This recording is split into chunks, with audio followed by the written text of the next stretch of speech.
زنا کی توبہ کیسے قبول ہوتی ہے؟ حضرت محمد صلی اللہ علیہ وآلہ وسلم کا فرمان۔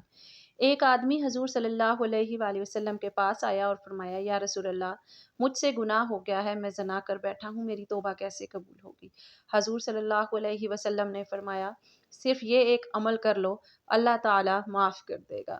بسم اللہ الرحمن الرحیم۔ واضح رہے کہ زنا بہت بڑا گناہ ہے۔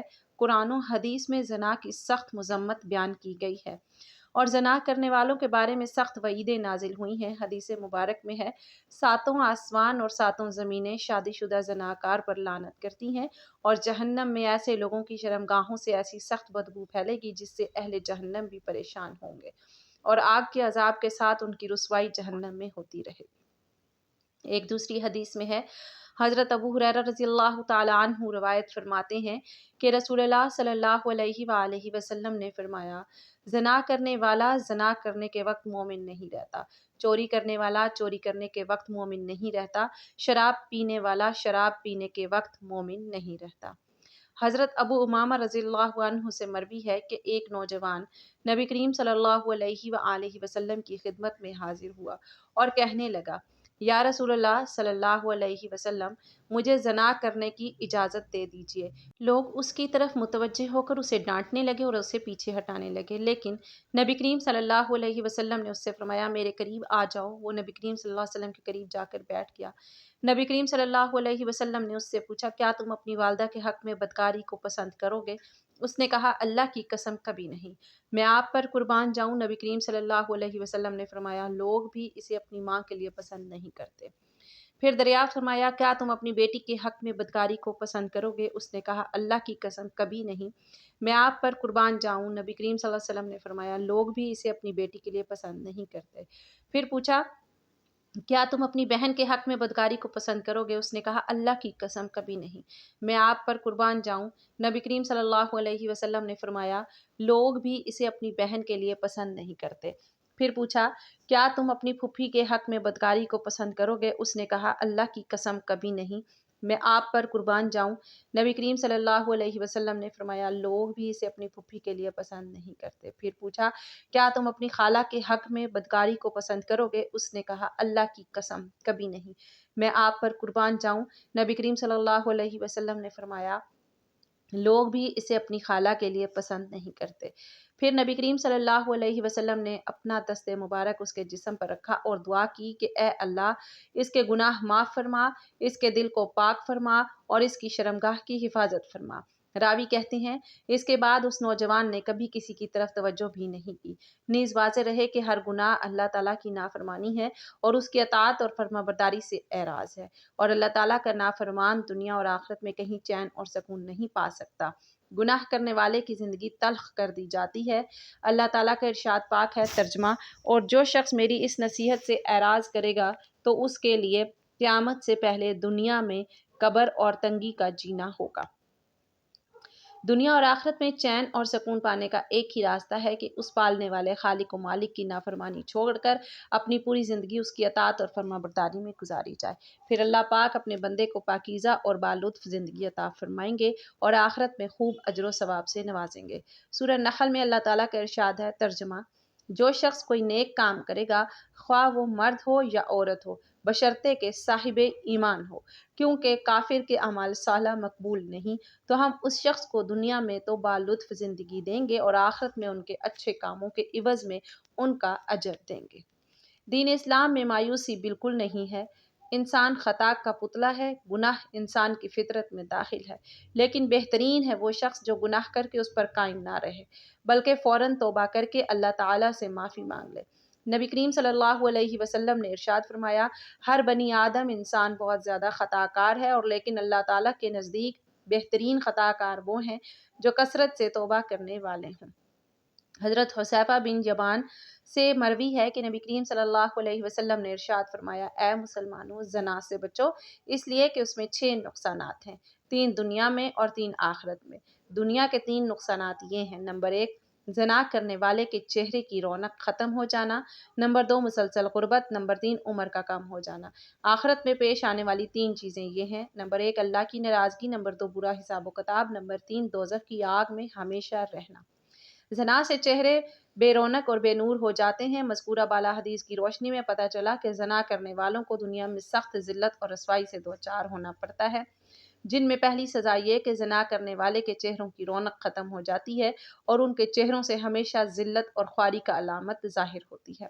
ایک دوسرے مقام پر نبی کریم صلی اللہ علیہ وسلم نے ارشاد فرمایا، تم لوگ ضرور اپنی نگاہوں کی حفاظت کرو اور اپنے چہرے کو سیدھا رکھو، ورنہ تمہارے چہروں کو بے نور کر دیا جائے گا۔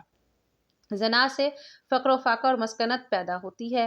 حضرت عبداللہ بن عمر رضی اللہ تعالیٰ عنہ سے مروی ہے کہ آقا صلی اللہ علیہ وسلم نے ارشاد فرمایا، جب حکمران ظلم کریں تو آسمان سوکھ جاتا ہے، جب زکوٰۃ روک لی جائے تو مویشی ہلاک ہو جاتے ہیں، جب زناکاری پھیل جائے تو فقر و فاقی اور مسکنت عام ہو جاتی ہے، اور جب ذمے توڑے جانے لگیں تو کافروں کو غلبہ دیا جاتا ہے۔ اسلامی معاشرے کی پاکیزگی کی حفاظت کرنا، ہر مسلمان کی عزت نفس اور روح کی طہارت باقی رکھنا اور اچھے نسب کے لوگوں کو ملاوٹ کی غلاظت سے محفوظ کرنا زنا کے حرام ہونے کی حکمت ہے۔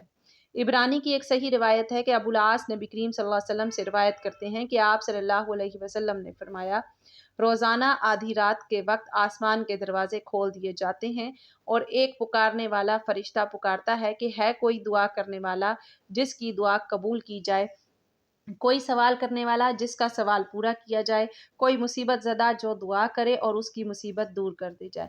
یعنی آدھی رات کے بعد دعائیں قبول ہونے لگ جاتی ہیں۔ ناظرین، اللہ تعالیٰ ہر دعا کرنے والے مسلمان کی دعا قبول فرماتا ہے، سوائے زانیہ کے جو اپنی شرمگاہ کے ذریعے غیر مرد کو سیراب کرتی ہے۔ زانیہ عورت جو زنا کے ذریعے مرد کا دل بہلاتی ہے، پھر اس کی دعا قبول نہیں ہوتی۔ زنا کرنے والے لوگ خود اپنے آپ کو اللہ کے عذاب کا مستحق بنا لیتے ہیں۔ حضرت عبداللہ بن عباس رضی اللہ تعالیٰ عنہ کہتے ہیں کہ رسول اللہ صلی اللہ علیہ وسلم نے فرمایا، جب کسی بستی میں زنا اور سود عام ہو جائے تو گویا اس بستی کے لوگوں نے اپنے آپ کو اللہ کے عذاب کا مستحق بنا لیا کہ ان پر کسی بھی طرح کا عذاب آ جائے۔ پھر اسی طرح زانی کو دنیا میں بھی اللہ کی طرف سے سزا مل کر رہتی ہے، یعنی یہ ایک ایسا جرم ہے کہ جس کی سزا دنیا میں بھی ملتی ہے۔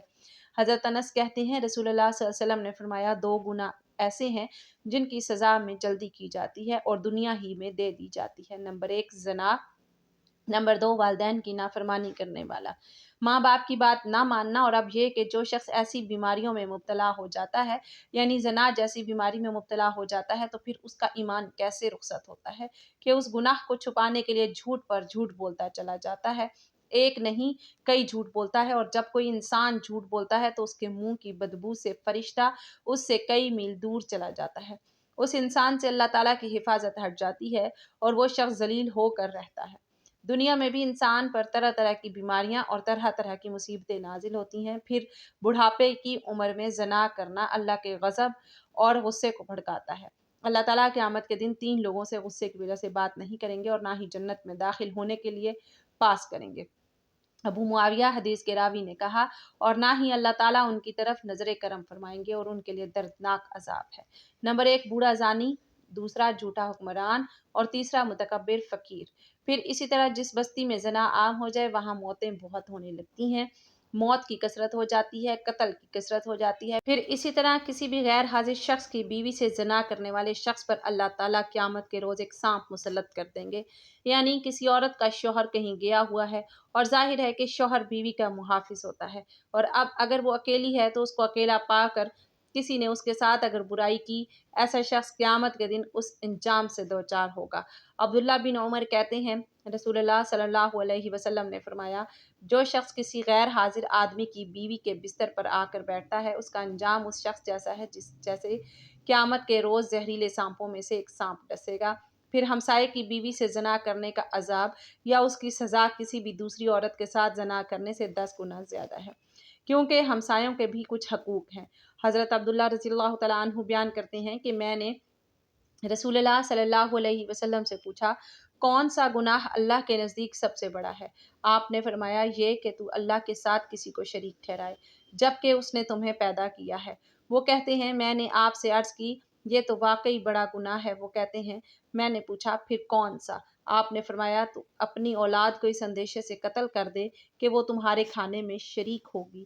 وہ کہتے ہیں میں نے پوچھا پھر کون سا؟ آپ نے فرمایا پھر یہ کہ تو اپنے ہمسائے کی بیوی کے ساتھ زنا کرے۔ صحابہ رضی اللہ تعالیٰ عنہم اجمعین نے بڑے گناہوں سے متعلق دریافت کیا تو آپ صلی اللہ علیہ وسلم نے انہیں سب سے بڑے گناہ کے بارے میں بتایا کہ وہ شرک اکبر ہے، جسے اللہ تعالیٰ صرف توبہ ہی سے بخشتا ہے۔ اگر شرک اکبر کا مرتکب بغیر توبہ کے مر گیا تو وہ ہمیشہ ہمیشہ جہنم میں رہے گا۔ دوسرا بڑا گناہ یہ ہے کہ آدمی اپنے بچے کو اس خوف سے مار دے کہ وہ اس کے ساتھ اس کے کھانے میں شریک ہوگا۔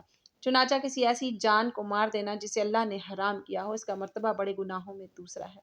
گناہ اور اس کی سزا اور بھی زیادہ ہو جاتی ہے جبکہ مقتول قاتل کا رحمی رشتہ دار ہو، اور یہ اور بھی زیادہ ہو جاتی ہے جبکہ قتل کا مقصد مقتول کو اللہ کے اس رزق سے محروم کرنا ہو جسے اللہ نے قاتل کے ہاتھ پر جاری فرمایا ہے۔ پھر یہ کہ آدمی اپنے ہمسائے کی بیوی سے زنا کرے۔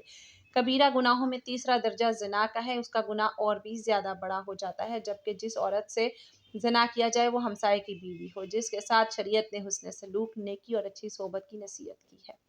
حضرت مقداد کہتے ہیں رسول اللہ صلی اللہ علیہ وسلم نے اپنے صحابہ سے دریافت فرمایا، زنا کے بارے میں تمہارا کیا خیال ہے؟ صحابہ نے عرض کی، زنا کو اللہ اور اس کے رسول نے حرام قرار دیا ہے، لہٰذا وہ قیامت تک حرام ہے۔ پھر آپ صلی اللہ علیہ وسلم نے صحابہ کرام سے فرمایا، ایک آدمی اگر 10 عورتوں سے زنا کرے تو یہ گناہ اس سے کم ہے کہ آدمی اپنے ہمسائے کی بیوی سے زنا کرے۔ ہمسائے کی بیوی سے زنا ایک تو حق ہمسائیگی پامال ہوتا ہے، اس کے علاوہ کیا وجہ ہے کہ اس کو زیادہ برا کہا گیا ہے؟ اعتماد کا رشتہ ہوتا ہے، ساتھ ساتھ گھر ہوتے ہیں تو سارے راز معلوم ہوتے ہیں کہ کس دن کو کون اکیلا ہے، کون گھر میں ہے یا نہیں۔ پھر اسی طرح تانک جھانک کے مواقع بھی ہوتے ہیں اور کئی طرح کی خرابیاں اس میں آ جاتی ہیں۔ کسی بھی وقت دماغ سکون میں نہیں رہتا، انسان ایک خوف کا شکار رہتا ہے۔ ناظرین، کیا آپ کو پتہ ہے کہ آخرت میں ایسے شخص کا انجام کیا ہے؟ کسی کو معلوم ہے جو دنیا میں زنا کرتا ہے قیامت کے دن اس کا انجام کیا ہے؟ نبی کریم صلی اللہ علیہ وسلم کی حدیث روایت کرتے ہیں، آپ صلی اللہ علیہ وسلم نے فرمایا کہ معراج کے موقع پر جب آپ صلی اللہ علیہ وسلم نے جبرائیل سے پوچھا کہ جو مناظر آپ نے مجھے دکھائے ہیں ان میں سب سے پہلے جس شخص پر آپ کا گزر ہوا اس کے جبڑے نتنے اور آنکھیں گدی تک لوہے کے آلے سے چیری جا رہی تھی، تو یہ کون تھا؟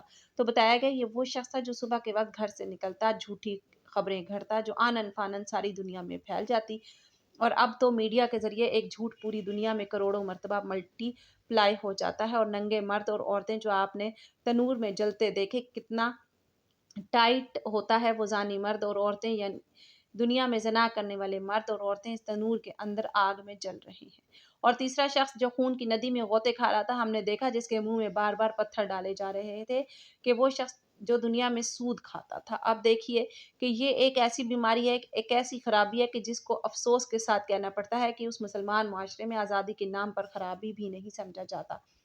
ایک وقت تھا جب اسے بہت ہی بڑی برائی سمجھا جاتا تھا، اور کوئی شخص اگر ایسی برائی کے قریب سے بھٹکتا تو اسے ذلت کی نگاہ سے دیکھا جاتا تھا، اسے ذلت اور رسوائی کا سامنا کرنا پڑتا تھا۔ لیکن اب آپ دیکھتے ہیں کہ عموماً لوگ اس کو برا نہیں سمجھتے، یہ اب معمولی سمجھتے ہیں اور کہتے ہیں اچھا کر لیا، غلط کام پر توبہ کر لیں گے، معافی مانگ لیں گے، لیکن کبھی یہ نہیں سوچا کہ توبہ کرنے کی مہلت ہی نہ ملی تو کیا کریں گے، اللہ نے توبہ کی توفیق نہ دی تو کیا کریں گے۔ حضور نبی کریم صلی اللہ علیہ وسلم کی خدمت میں ایک خاتون آئی اور کہنے لگی کہ مجھ سے گناہ ہو گیا ہے اور میرے پیٹ میں ناجائز بچہ ہے۔ آپ صلی اللہ علیہ وسلم نے فرمایا، میں کیسے مان لوں کہ تو نے بدکاری کی ہے؟ پر اس خاتون میں احساس گناہ بڑا تھا، تو آپ صلی اللہ علیہ وسلم نے فرمایا کہ جاؤ اور بچہ پیدا ہونے کے بعد پھر آنا۔ پھول جیسا بچہ پیدا ہوا تو بچہ گود میں لیے آ گئی کہ یا رسول اللہ صلی اللہ علیہ وسلم اب کیا کروں؟ تو آپ صلی اللہ علیہ وسلم نے فرمایا کہ غلطی تیری ہے، بچے کی نہیں، واپس جاؤ، اسے دودھ پلاؤ، جب روٹی کھانے لگے تب آ جانا۔ اور صحابہ کرام رضوان اللہ علیہ مجمعین کہتے ہیں کہ جب 2 سال بعد آئی تو بچے کے ہاتھ میں روٹی کا ٹکڑا تھا، اور جب آئی تو رونے لگی اور کہا کہ اے محبوب خدا صلی اللہ علیہ وسلم، ساری رات مجھے نیند نہیں آتی، یہ گناہ چبھتا ہے اور مجھے پریشان کرتا ہے، اور اگر آج مر گئی تو اللہ کی بارگاہ میں کیا جواب دوں گی، نظر کرم فرمائے۔ تو آپ صلی اللہ علیہ وسلم نے فرمایا کہ بچہ ایک صحابی کو دے دو اور اسے کہو کہ اس کی اپنے بچوں کی طرح پرورش کرنا۔ پھر فرمایا کہ اس خاتون کو باہر لے جاؤ اور پتھر مار مار کر سنگسار کر دو، یہاں تک کہ وہ انتقال کر گئی۔ آپ صلی اللہ علیہ وسلم نے 2 صحابیات کی ڈیوٹی لگائی اور فرمایا کہ اسے اٹھاؤ، غسل بھی دو، کفن بھی پہناؤ، اور جب یہ کام ہو گیا تو حکم ہوا کہ صفیں سیدھی کرو، میں خود اس کا جنازہ پڑھاؤں گا۔ تو صحابہ کرام نے کہا، اے نبی صلی اللہ علیہ وسلم، اس کا جنازہ معاذ اللہ؟ تو میرے پیارے آقا صلی اللہ علیہ وسلم نے اس خاتون کو معاشرے سے کاٹا نہیں، بلکہ آپ صلی اللہ علیہ وآلہ وسلم نے فرمایا کہ تو نے اس کا گناہ دیکھا ہے مگر اس کا احساس نہیں دیکھا، اس کی توبہ کا اندازہ نہیں دیکھا، اس کی تڑپ نہیں دیکھی، بارگاہ خدا میں سرخرو ہونے کا جذبہ نہیں دیکھا۔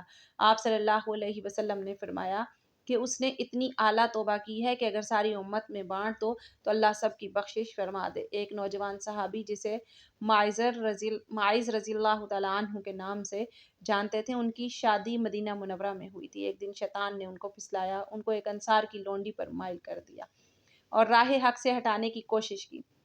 معاذ رضی اللہ تعالیٰ عنہ شیطان کے جال میں پھنسے اور اس لونڈی کو تنہائی میں لے گئے۔ اب یہ دونوں تھے اور تیسرا ان میں شیطان تھا۔ وہ برائی کو ان دونوں کے لیے نہایت پرکشش اور خوبصورت بنا کر پیش کر رہا تھا۔ وہ دونوں بہک گئے اور جوانی کی طغیانی کا شکار ہو گئے۔ جب معاذ رضی اللہ تعالیٰ عنہ اپنے جرم سے فارغ ہوئے تو شیطان نے اس کا ساتھ چھوڑ دیا۔ اب وہ پھوٹ پھوٹ کر رونے لگے اور اپنے نفس کا محاسبہ کرنے لگے اور اپنے آپ کو ملامت کرنے لگے۔ گناہ کی آگ ان کے دلوں کو جلانے لگی۔ وہ بے قرار ہو کر آپ صلی اللہ علیہ وآلہ وسلم کی خدمت میں آئے اور آپ صلی اللہ علیہ وآلہ وسلم کے سامنے کھڑے ہو گئے۔ احساس گناہ اسے تڑپانے لگا، کہنے لگے، اے اللہ کے رسول صلی اللہ علیہ وسلم، مجھ سے ایک گناہ ہو گیا ہے، یعنی زنا ہو گیا ہے، مجھے پاک کر دیجئے۔ نبی کریم صلی اللہ علیہ وآلہ وسلم نے ان کی طرف سے منہ پھیر لیا اور دوسری جانب آگے بولے، اے اللہ کے رسول صلی اللہ علیہ وسلم، میں شیطان کے جھانسے میں آ گیا، زنا کر بیٹھا، مجھے پاک کر دیجئے۔ نبی کریم صلی اللہ علیہ وسلم نے فرمایا، تجھ پر افسوس ہے، واپس چلا جا اور اللہ تعالیٰ سے اپنے گناہ کی معافی مانگ اور توبہ کر لے۔ وہ تھوڑی دیر بعد پھر آ گیا، گناہ کی آگ نے اس کا آرام چھین لیا، وہ صبر نہ کر سکا۔ نبی کریم صلی اللہ علیہ وآلہ وسلم نے اس کے بارے میں حکم دیا کہ اسے یہاں سے نکال دو، اسے نکال دیا گیا۔ وہ چوتھی مرتبہ پھر چلا آیا۔ نبی کریم صلی اللہ علیہ وسلم نے لوگوں سے پوچھا، کیا دیوانہ ہے؟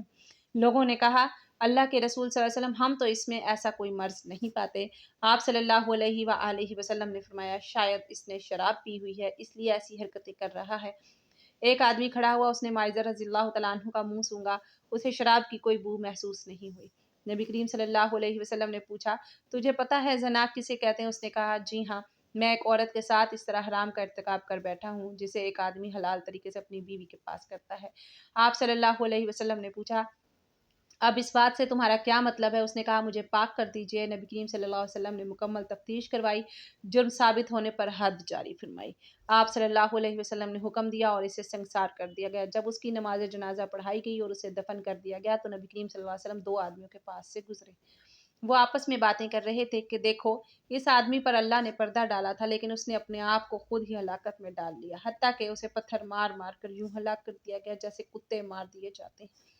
نبی کریم صلی اللہ علیہ وسلم خاموش ہو گئے، پھر تھوڑا سا چلے آگے ایک مردہ گدھا پڑا ہوا تھا، اسے دھوپ نے جلا دیا تھا اور وہ پھول گیا تھا۔ جب نبی کریم صلی اللہ علیہ وسلم نے اس گدھے کو دیکھا تو پوچھا، فلاں فلاں آدمی کدھر ہے؟ وہ دونوں بولے، اللہ کے رسول صلی اللہ علیہ وسلم، ہم یہاں ہیں۔ آپ صلی اللہ علیہ وسلم نے فرمایا، اترو اور اس گدھے کا گوشت کھاؤ۔ وہ حیران ہو کر بولے، اللہ کے نبی، بھلا اسے کون کھا سکتا ہے؟ آپ صلی اللہ علیہ وسلم نے فرمایا، ابھی ابھی جو تم اپنے بھائی کی عزت پامال کر رہے تھے وہ اس گدھے کو کھانے سے بھی زیادہ بدتر ہے۔ معاذ رضی اللہ تعالیٰ عنہ نے ایسی سچی توبہ کی ہے، اگر یہ توبہ امت کے مابین تقسیم کر دی جائے تو انہیں کافی ہو جائے۔ مجھے ذات کی قسم جس کے ہاتھ میں میری جان ہے، وہ اس وقت جنت کی نہروں میں غوطے لگا رہا ہے۔ اللہ پاک ہمیں ہر برے عمل سے بچائے اور ہمارا خاتمہ ایمان پر فرمائے، آمین۔ ناظرین، کمنٹ باکس میں اللہ تعالیٰ کے 99 ناموں میں سے ایک نام ضرور ٹائپ کریں۔